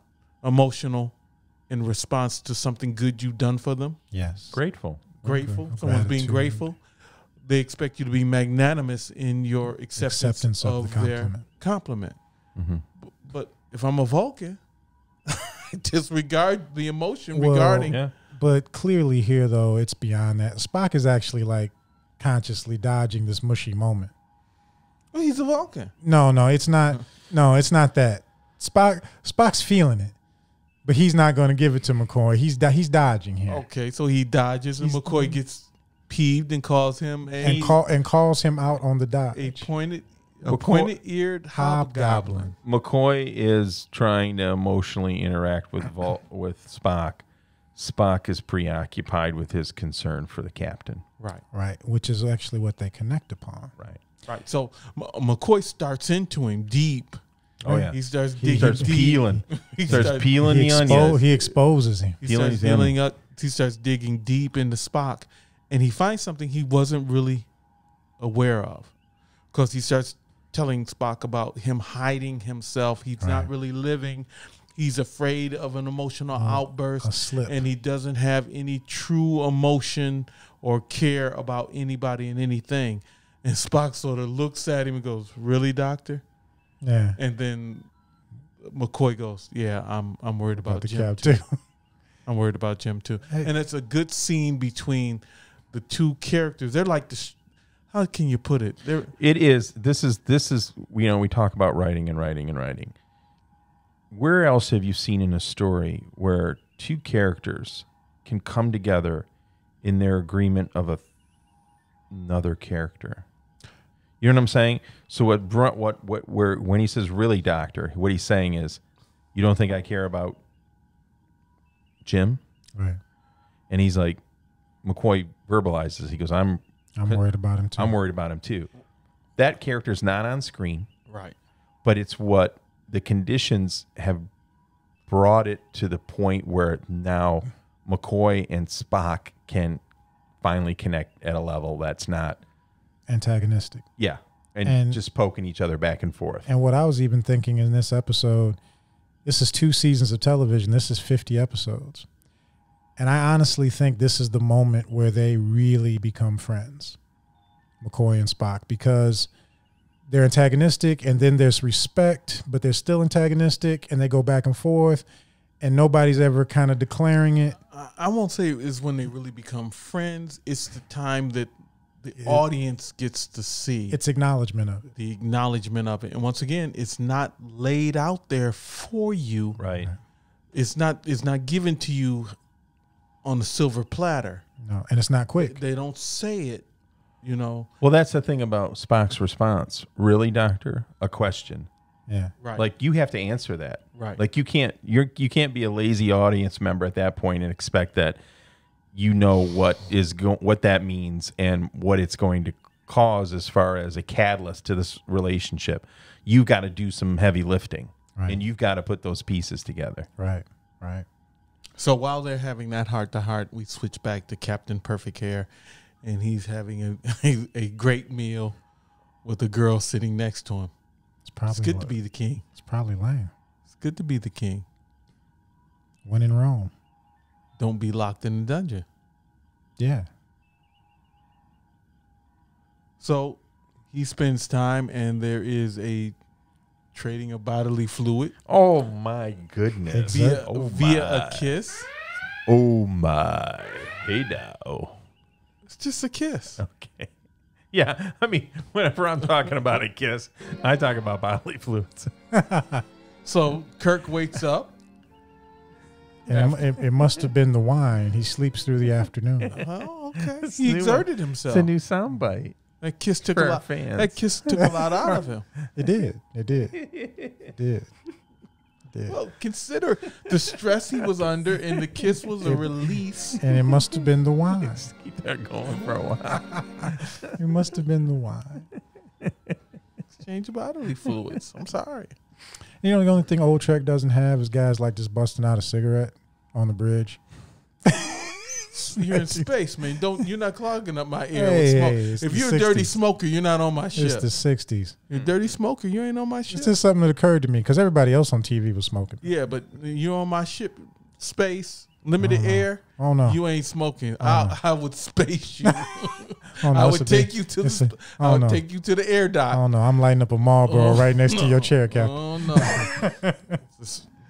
So the proconsul shows up, Kirk's snoozing, and basically says, "Hey, look, I just came here man to man. Man to man. Let you know, I'm going to kill you, but I'm not going to make it a spectacle, and I'm not going to You're not going to suffer. It's going to be quick. Yep. As a man, I'm going to let you die as a man. Before he does that, he asks him As about. a man. Before he does that, he asks him about the communicator. There's a missing communicator. It comes up missing, and he has Marcus, Merrick. searching, Frisk him. frisking for the communicator. You like below the knee pat down. I mean, Yeah. he could have had it in his yeah, belt. He wouldn't have got it. But You know, but pick on he thinks Drusilla, his slave took slave it. did it. Possibly took it. Yeah. So he's telling him, "Look, I'm gonna get rid of you.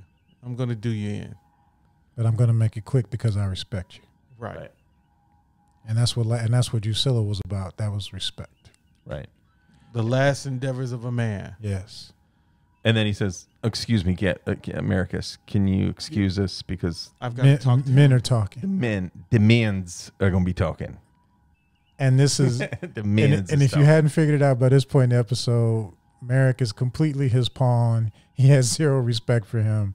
And Merrick's just this broken dude that is completely submitted to Claudius. Right. So he lets him know that I'm going to kill your friends, then you're going to die, and that's all there is to it. Now, what's interesting here is Claudius doesn't have the angle on what he's going to do with the starship above his planet. Well, he knows the next people that beam down may not be Kirk, McCoy, and Spock. He's a gambler. He's going to wait. The next crew that there's going to be another round that's going to come down. This is my problem with his way of thinking.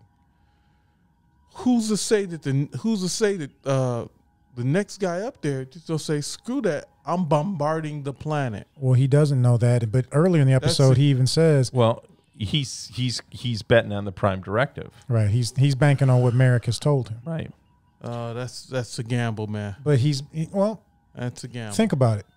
Your view into it is limited because you got Merrick, you got your boy Merrick that you broke with ease, and he's told you all these things. But Merrick hasn't, until just now, Merrick hasn't told you, "Oh, this guy's way stronger than me." Right. You don't have that. Well, he knows that the ship has the capabilities of lay wasting to the planet. He does. He's going to kill the captain, and he's trusting the cat who's still up there. He's even acknowledging is not going to lose his cool. Well, he even says early in the episode, we kind of bypassed it. He says during their discussion, if 100 of your men beam down with these phasers, you could beat every army on the planet. He says that. So but you won't because of the Prime Directive. But he's gambling that he's got the angle mentally. That's true, but you already broke Merrick. So who's to say that the next guy on the ship doesn't break? That's the gamble. Right. That's a steep gamble.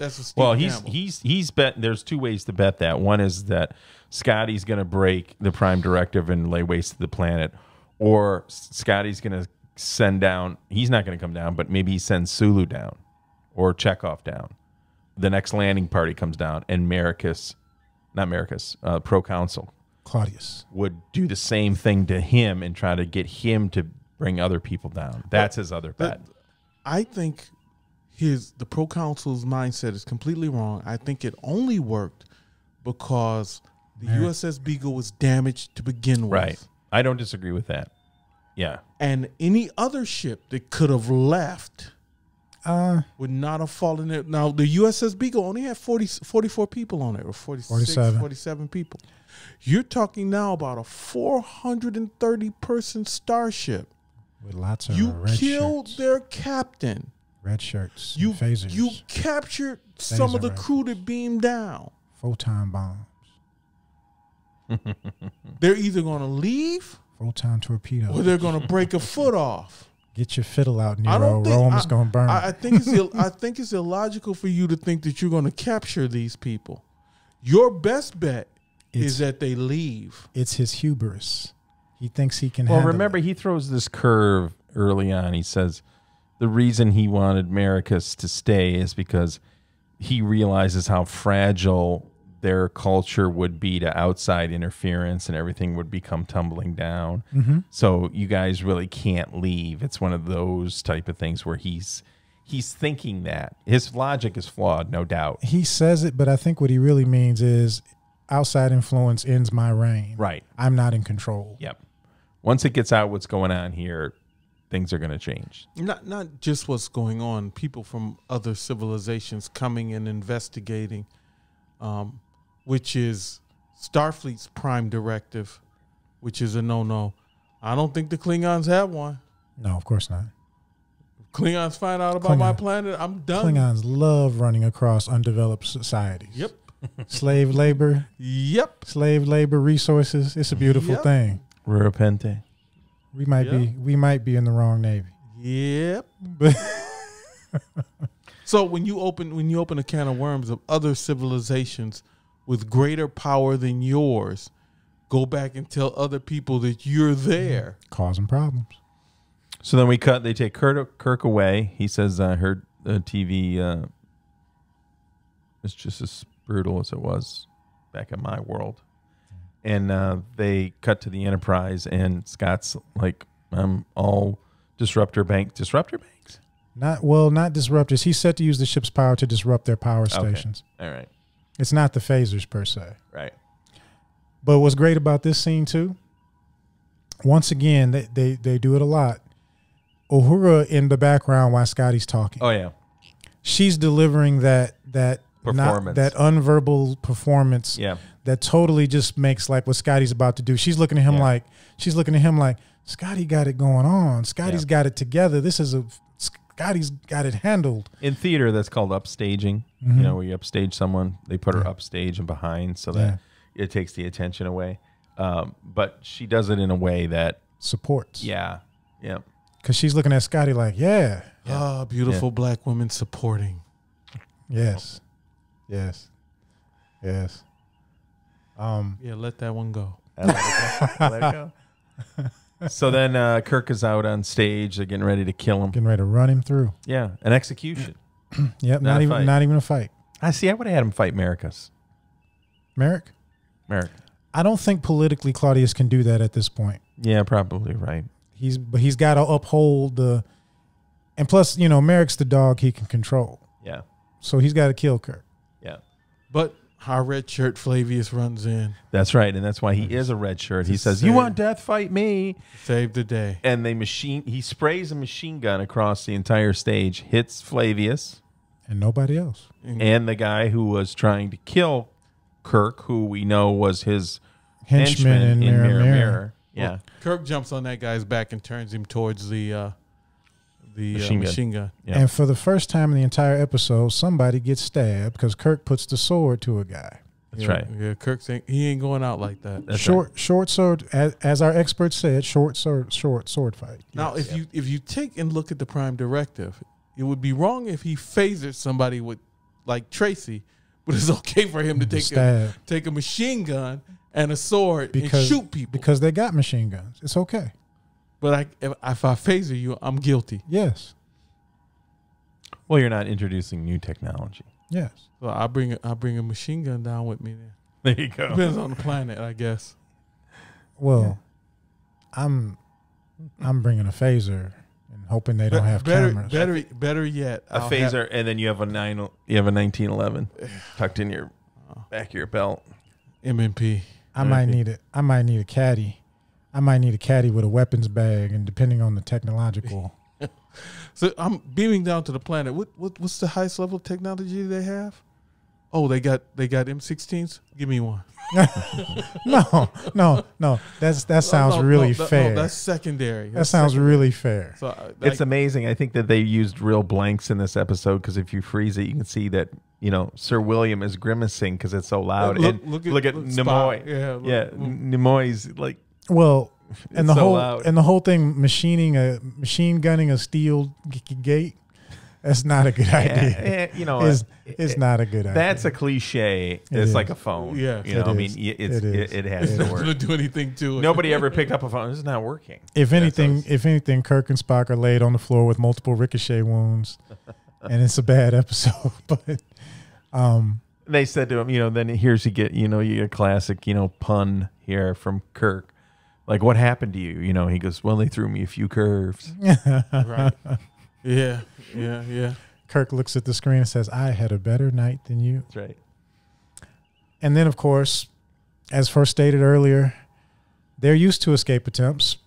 Right. and Claudius shows up with lots of guys. with Merrick, and he says to Merrick, "I pity you, you punk. This is You little Weasley This is punk." why I hate the proconsul. He's a fat butterball. For you people who are overweight, I don't mean that derogatory. It just irritates me. You people.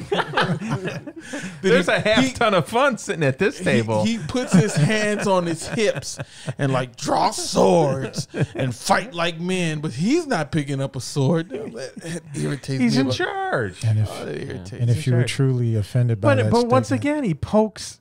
You know, he shows up to an escape attempt, and he takes the time out to make sure To that humiliate Merrick. to humiliate Mary, says, "See, those are men. You are not." That's right, punk. But Go then, get me a coffee. then after a grievous firearm error, they do something that's actually intelligent, because they usually don't do it in these scenes. There's 2 rows of guys with machine guns facing each other, and the guys they want to shoot are in between them. Yeah, he says there's. And he says there's crossfire, Yeah. swords only, which gives our heroes a chance to put them back in the game. Yeah, but they dropped the guns. No, he says swords only. I Yeah. know. But which puts our heroes back in the game. But if you were offended by the earlier comments from Captain Marcus there, Daystrom. Marcus Daystrom there, I would say that this is a moment to assess things and get yourself on a path to better health. Just never stop. I'm saying that as a guy on the path himself. And I'm okay with them dropping the guns and reaching for swords because the cross. the inmates are unarmed. So as a guard, as a well-trained guard, to drop my gun at that point and go to a sword, I'm okay with it. Because I should be trained in that. Yeah, I'm okay. I should be able to kill one of these guys who has nothing in his hand. But didn't they see Spock on TV the other night? I mean, you know. Well, nonetheless, as we go back, I am somewhat heavy myself, and I am on the path. But nonetheless, I just hated that dude standing in the background, putting his hands on his hips, ordering other people. Yes. I wanted to My bring God, something they up, got- actually. I don't know if you guys saw it at the beginning of the episode. It says when Gladiator Claudius Marcus killed the last of the barbarians. You think that was him? Same name. It is. So he must have been a gladiator. Who? Claudius Marcus. Proconsul. It's the same name. It's the same name. It's the exact same name. And it shows Claudius Marcus killing the last of the barbarians. Yeah, William B. Harrison. So look, if you look Wow. right here. Yeah. Wow, I missed that. Yeah. Yeah. The spirit of our splendid past. Gladiator Claudius Marcus Wait, is that him? killed the last of the barbarians. It's supposed to be. That's 5-6 years ago. Wow, he right? let himself go. Wow. Living that good life of the dictator. Ooh, he let Whoa. himself go. That audio, Arthur. Wow. Mic drop and clap. Wow. I lost Yeah. the episode. Oh, Wow. my And that goodness. gives us an excuse to expose Audio Arthur, who very seldom comes out from behind the. Wow, Come good back. job. I've behind the seen. How ball. many times have we seen that? Oh, man, I never caught it. I never caught it. Yeah, well, He was in there. He was young- in there. Oh. But see, young- remember though, like Young eyes. Roman emperors, quote unquote, in the Yes. movies would go into the arena, would sometimes which go into the. didn't really happen. But you know, Yeah, well, anyways, So he was a real man at once yeah. before he got Wow. soft before he got soft. and just went to the manipulation Oh, game. that changes the outlook a lot. Yeah. You still hate him? Yeah, I still hate him. Still hate him? Still hate him. But while they go to hand at this very end of the episode, or coming to the very end, Captain Merrick pulls out the missing Merrick the Weak. pulls out the missing communicator, Yeah. calling the Enterprise Yep. to try to get them beamed out of there. Yeah. Yes, And Claudius Marcus stabs him, gives him the knife. Right. snaps him. So Merrick is trying to Redeem himself. Redemption. redeem himself. And the communicator makes his way to Kirk. He throws it. He throws it into the cell. He does redeem himself. He does. Yeah. He does. He finally gives his life. Yeah. He finally does what he's supposed to do, and he says 3 to beam up, not 4. That was Yeah. interesting. Right. He knew he wasn't going to make it. Yeah. Right. Gets He- stabbed and he- throws the he communicator. he staggers his way, throws the communicator, and Kirk and crew beam out. And the question from earlier in the episode is answered. The bullets go The straight transporter can outrun the bullet. through. Yep. And it shows the wall. Well, down- they had to down. retrieve their weapons that they had put away and then fire. Yes, I yeah. buy it. It Yeah, worked for me. a couple Yeah. seconds. Yeah, it was good. Yeah. It was good. But Beautiful Enterprise I shot. always want, while they're sitting on the bridge in the Enterprise, safe and sound, I always wanted them to go back and beat the taste out of that dude's mouth. I just wanted.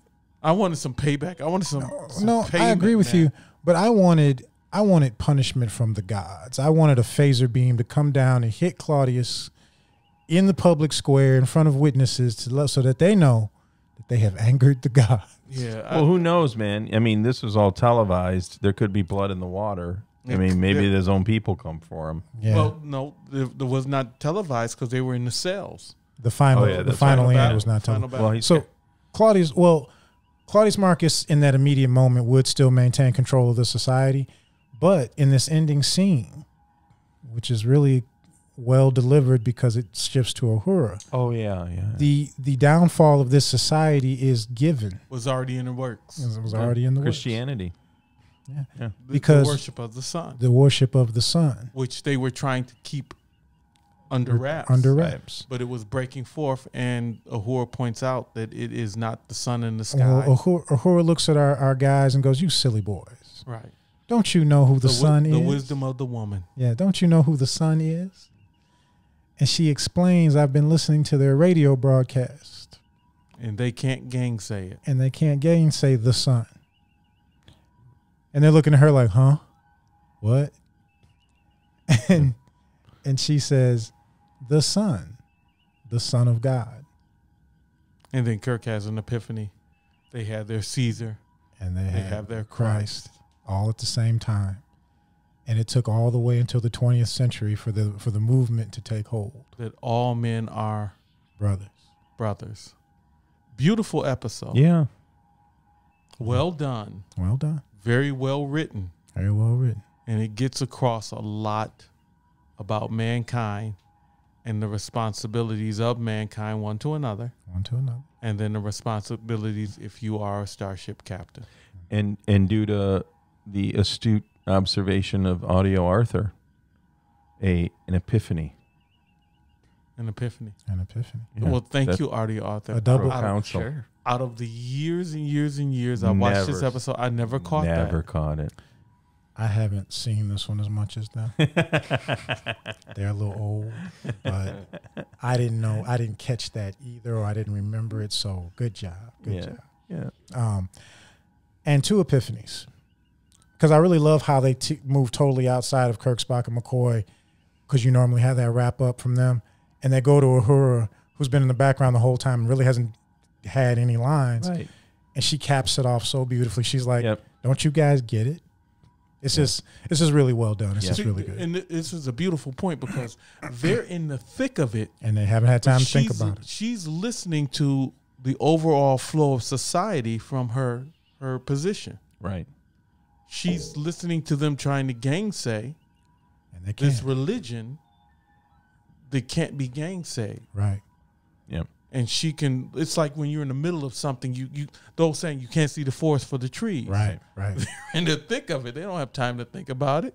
But she's looking and she can give the cap on it. And then it's like, oh, okay. Yeah. Son of God. It's like, oh, wow. Yeah. And without some elaborate hitting you over the head, like if it was done today, they'd show you 20 years later and you'd see freedom people. They give you that this society is going to collapse, that the bad things are going to stop. It's just a question of when. And they give you the why it's going to happen. And it's right there. You just got to pick it up. And Spock says it would be great if we could just sit and watch. Kirk says that. I think Spock mentions it too. Be The- nice the- to be to see over to stay and watch it. It's Kirk. Yeah. And I think that's just an invitation from the writers to let you do that in your head. Extrapolate. Yeah. Right. You just start to run a movie in your head afterwards. Where are you on this timetable? And I don't mean us individually. Of men are brothers. Right. We're all brothers. Right. And for now, the audience has an opportunity to what? Think about it. Think How many of the Star Trek episodes leave you with a question? Right. Where are you on this? Right. Yeah. Great writing should leave you with some introspection. Are you Flavius, who once was a murderer, a gladiator, and is trying to accept the teaching? or are you fully bought into the teaching? Well, if you think about it, Septimus? Flavius sacrificed himself, Right. Mhm. Correct. and then Merrick sacrificed himself. Yes. And then the point of this is that Christ sacrificed himself. Yes. So And we still would like to catch up with Claudius and give him the opportunity to make a sacrifice No, to be sacrificed. with a phaser bank. But yeah. it's okay. Well, that's bread and circuses. Bread and and circuses. circuses. Like I said, it's not my top. You know, though, looking back on it as an adult and catching all these subtle things that a kid's just not going to catch, it's moved up. It's moved up a little bit on the list. Yeah. It's Not on the. To me, there's like 3 lists in my head. There's like positive, the ones I don't like, and the ones I don't remember. Right. And I think this was a positive episode to me. Like I've watched it. I can look at my Netflix playlist and see which ones I've watched and which ones I haven't. I've watched this, so it's positive to me. But I agree with you. It's like the work that we did today makes it a better episode for me. And I don't know if that's a shameless plug for Men on Trek, but I agree. I think working through it in your mind, it's pulling it apart frame by frame and looking at it, and then the interplay between us, because things I pick up, things you pick up, I get the benefit of things Right. that I missed. So as we look in at audio it, Arthur's Easter egg. without a doubt. and Audio Arthur being I'm like, gonna buy you something good for Christmas for that. and Audio Arthur saying, "Hey, old guys, isn't that the same dude at the beginning?" But is that and that's kind of the point of Men on Trek. We're going back through these because there's value in them, and we're digging out even more as we look back on them now. Golden nuggets. Yes. So, bread and circuses. There it is. Another episode in the bag. And if you're on YouTube, click like and subscribe. Yes. And thank you to the army of Men on Trek subscribers. Yes. Army. Yeah. It's growing. An elite force. Yes, absolutely. Okay. Audio Arthur, you got to work on those T-shirts. Yeah, we might actually have to do some things with that pretty soon. Coming up, episode 10. And we've promised, we haven't done it before, an MOT promise. Episode 10 is Omega Glory. Omega Glory. Glory. No choice. Captain Ooh. Tracy. Locked in. All right. All righty. All right. Men on Trek, signing off.